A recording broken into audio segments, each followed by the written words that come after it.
Jimmy thought rejecting Kara would solve everything, but within a few hours, that single decision turned his life into an absolute nightmare. After refusing Kara's request to become his mate, Jimmy believed it was the right choice. Kara didn't argue or beg. Instead, she accepted his decision and decided to move on. But the moment Jimmy saw her searching for someone else, he realized he wasn't ready to lose her after all. Determined to make Kara jealous, Jimmy visited WRMS, a matchmaking organization famous for finding the perfect partner. But Kara quickly learned about his plan.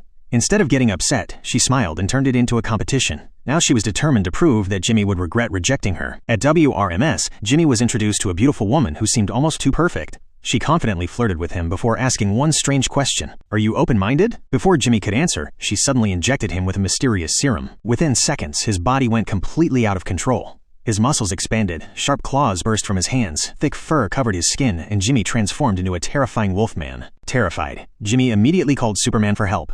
Unfortunately, Superman was already locked in a brutal battle against Cyborg Superman, leaving Jimmy trapped inside his own nightmare. Luckily, the magical fairies at WRMS managed to reverse the transformation. But the cure came with an unexpected side effect. Jimmy's entire body stretched like rubber, leaving him looking more like spaghetti than a human. Thankfully, another fairy quickly restored him back to normal. Just when Jimmy thought the disaster was finally over, his furious state returned.